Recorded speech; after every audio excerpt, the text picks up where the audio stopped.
Baik, selanjutnya saya akan menjelaskan tentang sejarah penyusunan mushaf Al-Quran pada masa Abu Bakar As-Siddiq. Al-Quran merupakan firman Allah Subhanahu wa Ta'ala yang diturunkan kepada Rasulullah Muhammad SAW. Setiap firman disampaikan melalui perantara malaikat Jibril. Ketika diturunkan, Rasulullah menyampaikan ayat-ayat tersebut kepada para sahabat, yang kemudian mereka tulis dalam lembaran-lembaran. Ada yang menulisnya di kertas, ada pula di kulit hewan. Meski hanya dalam bentuk lembaran, maka sudah dinyatakan suci dan harus dihormati. Ini lantaran di atas lembaran itu terdapat tulisan berupa ayat-ayat dari Allah Subhanahu wa Ta'ala. Lembaran-lembaran itu kemudian dikumpulkan menjadi satu mushaf di masa para sahabat sepeninggal Rasulullah, tepatnya ketika Abu Bakar As-Siddiq memegang jabatan sebagai khalifah. Di masa itu terjadi perang Yamamah yang membuat banyak sahabat menghafal Al-Quran gugur sebagai syuhada. Muncul kekhawatiran ayat Al-Quran akan hilang bersama dengan gugurnya para sahabat. Selanjutnya, pemberantas nabi palsu Musailamah Al-Kadzab. Musailamah bin Habib, atau dikenal juga dengan nama Musailamah Al-Kadzab, Musailamah si pembohong, adalah seorang yang mengaku sebagai nabi pada zaman Nabi Muhammad melakukan dakwah di Jazirah Arab. Menurut ajaran Islam, Musailamah adalah seorang nabi palsu. Pada saat yang bersamaan, Musailamah juga mempelajari sihir dan menyatakan sebagai mukjizat. Musailamah melakukan kemampuan sihirnya membuat orang-orang percaya bahwa ia juga seorang nabi. Musailamah juga menyatakan bahwa ia juga memperoleh wahyu dari Allah dan berbagai wahyu dengan Nabi Muhammad. Bahkan ia menyebut dirinya sebagai Rahman dan menyatakan dirinya memiliki sifat ketuhanan. Setelah itu, beberapa orang menerimanya sebagai nabi bersama dengan Nabi Muhammad. Assalamualaikum warahmatullahi wabarakatuh. Nama saya Nela Rosyada, NIM 21200081. Di sini saya akan menjelaskan tentang membangun pemerintah yang tertib baik di pusat dan di daerah pada masa Abu Bakar As-Siddiq. Dalam masa pemerintahan Abu Bakar As-Siddiq, cukup terbilang banyak menghadapi persoalan-persoalan di dalam negeri yang berasal dari kelompok murtad, nabi palsu, dan pembangkang zakat. Berdasarkan hasil musyawarah dengan para sahabat yang lain, ia memutuskan untuk memerangi kelompok tersebut melalui apa yang disebut sebagai perang riddah, perang melawan kemurtadan. Assalamualaikum warahmatullahi wabarakatuh. Saya Rifki Khairul Ihsan, NIM 21234. Saya akan menjelaskan tentang pemerintahan pada masa Umar bin Khattab, khususnya pada pembahasan perluasan wilayah dan kebijakan administrasi negara. Sebelum kita membahas lebih jauh tentang pemerintahan pada masa Umar, alangkah baiknya kita mengetahui sedikit tentang Umar bin Khattab. Umar bin Khattab lahir di kota Mekkah. Ia lahir lebih muda 4 tahun dari Rasulullah. Umar bin Khattab memiliki nama lengkap Umar bin Khattab bin Nufail bin Abdul Uzza bin Riba'ah bin Abdullah bin Kard bin Rosa'ah bin Adi bin Ka'ab, dari pasangan yang ayahnya adalah Khattab bin Nufail dan ibunya adalah Hantamah binti Hasim. Ia lahir dari golongan suku Quraisy, dari suku Adi, yaitu suku yang terkenal dan memiliki martabat di golongan orang-orang Arab. Sejak kecil Umar membantu ayahnya untuk berternak dan berdagang sampai ke Syria. Umar yang dikenal dengan sifat yang pemberani dan memiliki watak keras serta pandai dengan diplomasinya, ditunjuk oleh sukunya untuk mewakili sukunya untuk menyelesaikan berbagai macam masalah dan perselisihan dengan suku Quraisy atau suku-suku lainnya. Umar meninggal akibat tikaman pisau yang dilakukan seorang budak bernama Feros atau Abu Lulu'ah. Ia meninggal pada tanggal 1 Muharram 23 Hijriah. Pemerintahan Umar berlangsung selama 10 tahun 6 bulan, yaitu dari 13 Hijriah atau 634 Masehi sampai 23 Hijriah atau 644 Masehi. Pemerintah pada masa Umar bisa dikatakan sebagai pemerintah yang penuh dengan prinsip demokrasi. Pemerintahan Umar yang sangat terkenal dengan kebijakan politik ekspansinya ini dilatar belakangi oleh Umar yang sangat memahami kondisi psikologis para pasukan Islam yang memiliki semangat tinggi untuk menyebarkan Islam ke seluruh penjuru dunia. Hal ini dimanfaatkan oleh Umar sebaik mungkin untuk melakukan perluasan dan penyebaran agama Islam. Perluasan wilayah dimulai dari wilayah Imperium Roma Timur atau Bizantium, sehingga wilayah Roma Timur ini jatuh kepada Islam dari sebagian besar wilayah kekuasaannya pada pesisir barat dan pesisir utara Afrika. Pasukan Islam juga pada masa itu telah berhasil menguasai seluruh wilayah tengah Imperium Persia sampai pada Asia Tengah.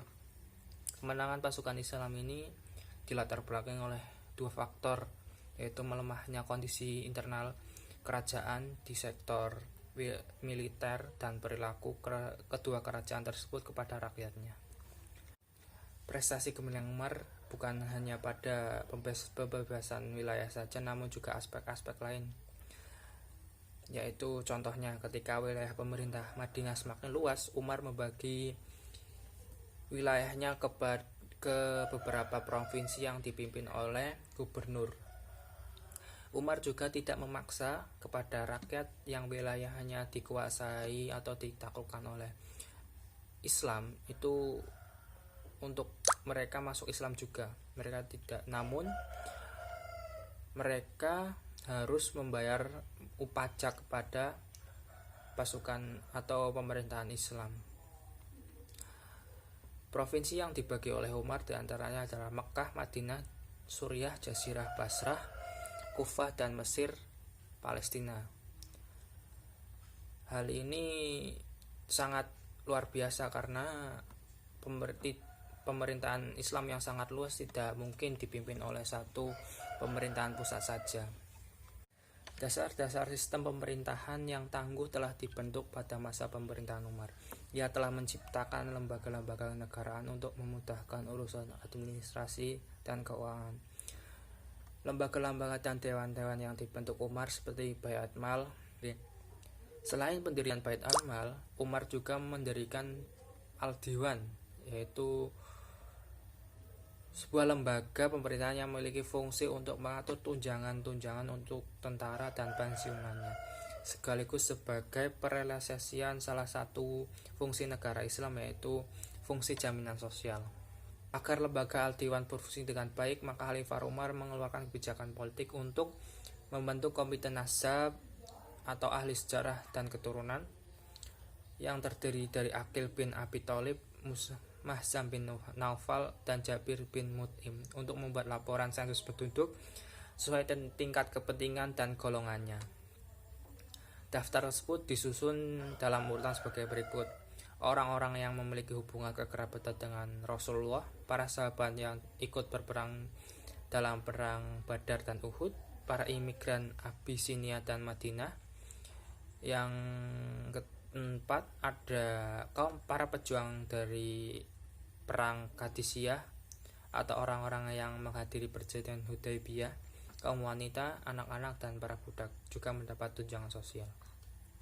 Selain dua lembaga tersebut, Umar juga mendirikan lembaga pengadilan dan pengangkatan hakim, jawatan pajak, penjara, jawatan kepolisian, juga membuat aturan pemberian gaji kepada tentara, pemberian gaji pada guru dan imam dan muazin, pembebanan bea cukai, pungutan pajak atas kuda-kuda yang diperdagangkan, pungutan pajak atas orang-orang Kristen Bani Tihab sebagai ganti jizyah. Hal yang dilakukan Umar ini adalah sebagai bentuk untuk menghindari adanya penyalahgunaan wewenang dan korupsi di wilayah pemerintahan Islam, sehingga tujuan dari Umar bin Khattab atau pemerintahan Islam sendiri bisa tercapai, yaitu agar tidak ada masyarakat di wilayah pemerintahan Islam atau yang dipimpin oleh Umar ini tidak ada masyarakat yang terlupakan atau tidak sengsara lah. Saya Dinda Salvarania dengan NIM 2120037 akan menjelaskan sedikit masa pemerintahan Umar bin Khattab, yaitu mengenai Baitul Mal. Istilah Baitul Mal muncul pertama kali pada tahun kedua Hijriah pemerintahan Islam. Hal ini disebabkan karena adanya percekcokan antar sahabat dalam pembagian harta rampasan perang dari perang Badar. Pada masa Rasulullah SAW, Baitul Mal lebih mempunyai makna sebagai pihak yang menangani setiap harta benda kaum muslimin, baik berupa pendapatan maupun pengeluaran. Selama memerintah, Umar bin Khattab tetap memelihara dan mengoperasikan Baitul Mal secara hati-hati. Beliau menerima pemasukan dari sesuatu yang halal dan sesuai dengan syariat. Selain itu juga mulai dibentuk diwan-diwan Baitul Mal, baik berupa arsip maupun tempat untuk menulis dan menyimpan arsip-arsip. Hal ini dikarenakan pada masa kekhalifahannya, Islam sedang gencar-gencarnya menaklukkan negara-negara di Jazirah Arab, yang secara otomatis menghasilkan banyak harta. Penggunaan uang Baitul Mal dibagi menjadi dua, yaitu yang pertama untuk membiayai tugas-tugas negara seperti gaji tentara, para pejabat negara, dan memelihara penjara, dan yang kedua untuk membuat jalan-jalan umum, persediaan air minum, dan memperbaiki kerusakan tanah kharaj. Dalam pendistribusian harta yang tersimpan di Baitul Mal, Umar bin Khattab juga mendirikan Departemen Pelayanan Militer, Departemen Kehakiman dan Eksekutif, Departemen Pelayanan dan Pengembangan Islam, dan Departemen Jaminan Sosial. Umar juga mendirikan diwan-diwan Islam yang bertugas untuk memberikan tunjangan-tunjangan, angkatan perang, dan pensiun.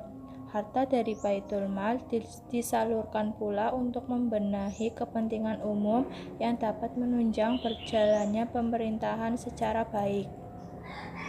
Dan mengenai pencetakan mata uang, penggunaan mata uang dinar dan dirham dalam masa Islam mulai dilakukan sebagai alat transaksi dan perdagangan pada masa Khalifah Umar bin Khattab. Umat Islam pertama kali menggunakan dirham pada tahun 642 Masehi atau 1 dasawarsa setelah Rasulullah SAW wafat. Kemudian Khalifah Umar bin Khattab mengganti darj dengan dirham. Karena itu, pada masa Khalifah Umar bin Khattab, umat Islam mulai mencetak mata uang sendiri dengan menggunakan teknik penempaan. Pemerintahan Umar bin Khattab pun telah menetapkan standar koin dirham dan dinar yang akan dibuat. Berdasarkan standar yang telah ditetapkan, berat 7 dinar setara dengan 10 dirham. Khalifah Umar juga telah menetapkan standar dinar emas, yakni memakai emas dengan kadar 22 karat dengan berat 4,25 gram, sedangkan dirham perak haruslah menggunakan perak murni dengan berat 3 gram. Keputusan itu telah menjadi ijma' ulama pada awal Islam dan pada masa para sahabat dan tabi'in, sehingga menurut syariah 10 dirham setara dengan 7 dinar emas. Hasil ijma' tersebut menjadi pegangan sehingga nilai perbandingan dinar dan dirham bisa tetap sesuai. Yang ketiga ada Khalifah Utsman bin Affan. Selama menjabat menjadi khalifah, Utsman bin Affan memiliki beberapa pencapaian yang terkenal, di antaranya 1. Menyeragamkan cara baca Al-Quran dan mengumpulkan serta menyusunnya dalam satu mushaf. Sebelumnya, Utsman menerima laporan dari Hudzaifah terkait terjadinya perselisihan antara umatnya terkait dengan Al-Quran. Khalifah Utsman menanggapi laporan Hudzaifah dengan baik dan segera bermusyawarah dengan beberapa orang sahabat di Madinah. Lalu, mereka sepakat untuk menyatukan bacaan Al-Quran dengan membuat mushaf agar bacaan Al-Quran sama di antara umatnya. Pertama kali yang dilakukan oleh Utsman bin Affan yaitu membentuk satu tim ahli untuk melaksanakan tugas penulisan Al-Quran. Mayoritas ulama berpendapat ada 4 orang, yaitu Zaid bin Sabit dari Ansor, kemudian dari Quraisy yaitu Abdullah bin Zubair, Sa'id bin As, dan Abdurrahman bin Harith. Mereka semua adalah orang-orang yang berilmu dan teliti. Selain itu, ada pula yang berpendapat 5 orang dan 12 orang. Setelah membentuk tim, Utsman mengutus seseorang kepada Ummul Mukminin Hafsah binti Umar bin Khattab radhiyallahu anhu. Ia meminta sebuah mushaf Al-Quran yang dibukukan di zaman Abu Bakar. Tim penulis pun menjadikan mushaf tersebut sebagai acuan dalam menjalankan tugas mereka. Kemudian, mereka menulis ulang berdasarkan perintah Utsman. Khalifah Utsman sendirilah yang mengawasi proses kodifikasi Al-Quran ini.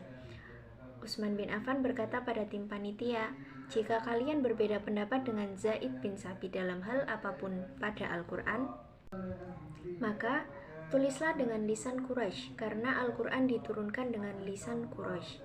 Orang-orang yang memiliki catatan langsung dari Rasulullah SAW mendatangi tim tersebut dan mengujinya dengan pedoman mushaf dari zaman Abu Bakar. Setelah selesai mushaf Utsmani ditulis, Zaid bin Sabit membacanya berkali-kali sebelum mushaf itu disalin. Khalifah Utsman juga ikut mengoreksi dan membacanya untuk memperkuat validitas mushaf induk tersebut. Yang kedua, Khalifah Utsman menertibkan tugas administrasi pemerintahan. Pelaksanaan administrasi pemerintahan di daerah, Khalifah Utsman bin Affan mempercayakan kepada seseorang gubernur untuk setiap wilayah atau provinsi. Pada masa kekhalifahan Madinah dibagi menjadi 10 provinsi dengan masing-masing gubernur atau amirnya, yaitu Nafi bin Al-Haris Al-Khuzai, amir di wilayah Mekah; Sufyan bin Abdullah As-Saqafi, amir wilayah Taif; Ya'la bin Munabbih Halif Bani Naufal bin Abdumanaf, amir di wilayah Sana'a; Abdullah bin Abi Rabi'ah, amir di wilayah Al-Janat; Utsman bin Abi As-Saqafi, amir di wilayah Bahrain; Al-Mughirah bin Su'bah Al-Thaqafi, amir di wilayah Kufah; Abu Musa Abdullah bin Qais Al-Ash'ari, amir di wilayah Basrah; Muawiyah bin Abi Sufyan, amir di wilayah Damaskus; Umair bin Sa'ad, amir di wilayah Hims; Amr bin As al-Sahami, amir di wilayah Mesir. Gubernur atau amil adalah wakil khalifah di daerah untuk melaksanakan tugas pemerintahan dan bertanggung jawab kepadanya. Prestasi Utsman bin Affan yang ketiga yaitu membangun sistem militer angkatan laut. Hal ini diusulkan oleh Abdurrahman. Ia mengusulkan bahwa sebaiknya kekhalifahan segera membentuk sistem militer angkatan laut karena masyarakat Makkah hanya pintar atau piawai dalam di darat saja. Dengan kepintarannya itu mereka akan terus menyerang. Dengan kita membangun sistem angkatan laut, maka mereka akan mundur teratur atau terpencar. Yang keempat yaitu membangun bendungan. Alasan dibangunnya bendungan ini untuk mencegah banjir dan mengairi sawah. Banyak juga jalan dan jembatan yang sudah dibangun oleh Khalifah Utsman bin Affan. Yang keempat, Khalifah Ali bin Abi Thalib. Ali bin Abi Thalib adalah khalifah keempat yang berkuasa pada tahun 656 sampai 661. Dia termasuk golongan pemeluk Islam pertama dan salah satu sahabat utama Nabi. Madinah menjadi sangat tidak kondusif secara politik dan sosial di masa awal pemerintahan Khalifah Ali bin Abi Thalib. Fitnah merebak luas, menimbulkan gejolak di lingkungan pemerintah Khalifah Ali. Fitnah itu mulai muncul setelah tewasnya Khalifah Utsman bin Affan di tengah pemberontakan. Khalifah Utsman dihabisi ketika sedang membaca Al-Quran pada tanggal 17 Juni 656 Masehi. Pemicu pemberontakan itu adalah rasa tidak puas atas kepemimpinan Khalifah Utsman yang tidak ada batasan usia. Utsman memegang jabatan Amirul Mukminin selama 12 tahun sebelum meninggal di usia 79 tahun. Sebenarnya Khalifah Utsman mencatat prestasi gemilang di 6 tahun pertama kekuasaannya. Muncul gejolak lantaran tidak ada batasan usia bagi kekuasaan Khalifah Utsman, padahal saat itu dia dianggap sudah sepuh. Karena usianya sudah tua, Khalifah Utsman tidak mampu lagi mengontrol negara yang wilayahnya sudah sangat luas melewati batas Jazirah Arab.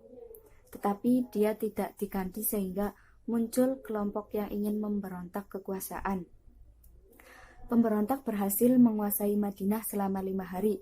Setelah terbunuh, jenazah Khalifah Utsman tidak bisa dimakamkan selama 3 hari.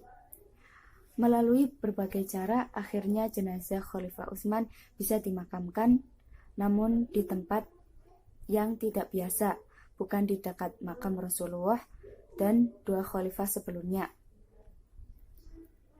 Kemudian Ali bin Abi Thalib dibaiat sebagai Amirul Mukminin menggantikan Utsman pada tanggal 24 Juni 656 Masehi, tepatnya hari ke-7 dari wafatnya Utsman. Lalu muncul beberapa suara yang menggugat pemilihan Ali sebagai khalifah. Suara-suara itu mempertanyakan legalitas pemilihan khalifah Ali, mengingatkan jumlah sahabat Rasulullah di Madinah kala itu sangat sedikit. Banyak sahabat yang menyebar keluar Madinah seiring meluasnya daerah kekuasaan Islam, termasuk pula Muawiyah yang menjabat sebagai gubernur Damaskus. Mereka merasa suaranya tidak didengar dan tidak terwakili dalam pemilihan Khalifah Ali. Perang antara Ali dan Aisyah terjadilah perang antara Khalifah Ali dengan 20.000 pasukan melawan Aisyah dengan 30.000 pasukan. Pertempuran itu dimenangkan oleh Khalifah Ali. Setelah kalah, Aisyah diantarkan menuju Madinah dengan pengawalan ketat sekaligus penuh penghormatan. Usai perang, Khalifah Ali terpaksa tidak kembali ke Madinah. Suasana kota itu tidak kondusif karena ada pendukung Khalifah Utsman masih marah dan istri Rasulullah baru saja dikalahkan menetap di sana. Hendak ke Damaskus, di sana ada Muawiyah yang juga mengumpulkan kekuatan untuk menyerang Khalifah Ali. Di Mekah, pengaruh Aisyah dan kota itu menjadi basis penggalangan kekuasaan istri Rasulullah. Pergi ke Bashrah juga tidak memungkinkan karena Aisyah bersama Tolhah dan Zubair sudah menanamkan pengaruhnya lebih dahulu. Kufah menjadi ibu kota digantikan Madinah. Akhirnya Khalifah Ali memutuskan pergi ke Kufah sekaligus memindahkan ibu kota negara dari Madinah ke sana. Rupanya keputusan itu membuat dampak luar biasa. Dari Kufah, Khalifah Ali bisa memantau pergerakan pemberontakan di Madinah dan Mekah. Pertimbangan lainnya untuk menjaga kesucian 2 kota tersebut. Kesucian Madinah dikotori aksi pemberontakan yang telah menumpahkan darah Khalifah Utsman. Sementara di Mekah, Ka'bah menjadi pertaruhan jika terjadi peperangan. Prestasi Ali bin Abi Thalib yang ketiga yaitu mengganti pejabat-pejabat yang dinilai kurang cakap. Khalifah Ali bin Abi Thalib menginginkan sebuah pemerintahan yang efektif dan efisien. Oleh karena itu, beliau kemudian mengganti pejabat-pejabat yang kurang cakap dalam bekerja. Akan tetapi, pejabat-pejabat tersebut ternyata banyak yang berasal dari keluarga Khalifah Utsman bin Affan atau yang disebut dengan Bani Umayyah. Akibatnya, semakin banyak kalangan Bani Umayyah yang tidak menyukai Khalifah Ali bin Abi Thalib. Adapun gubernur baru yang diangkat Khalifah Ali bin Abi Thalib antara lain yaitu Sahal bin Hanif sebagai gubernur Syria, Utsman bin Hanif sebagai gubernur Basrah, Qais bin Sa'ad sebagai gubernur Mesir, Umrah bin Syihab sebagai gubernur Kufah, dan Ubaidillah bin Abbas sebagai gubernur Yaman. Prestasi Ali bin Abi Thalib yang keempat yaitu memajukan ilmu nahwu atau bidang bahasa Arab. Pada saat itu, penulisan huruf hijaiyah belum dilengkapi dengan tanda baca seperti kasrah, fathah, dhammah, dan syahadah. Hal itu menyebabkan banyaknya kesalahan bacaan teks Al-Quran dan hadis di daerah-daerah yang jauh dari Jazirah Arab. Untuk menghindari kesalahan fatal dalam bacaan Al-Quran dan hadis, Ali bin Abi Thalib memerintahkan Abu Aswad ad-Dauli untuk mengembangkan pokok-pokok ilmu nahwu, yaitu ilmu yang mempelajari tata bahasa Arab. Keberadaan ilmu nahwu diharapkan dapat membantu orang non-Arab dalam mempelajari sumber utama ajaran Islam, yaitu Al-Quran dan hadis.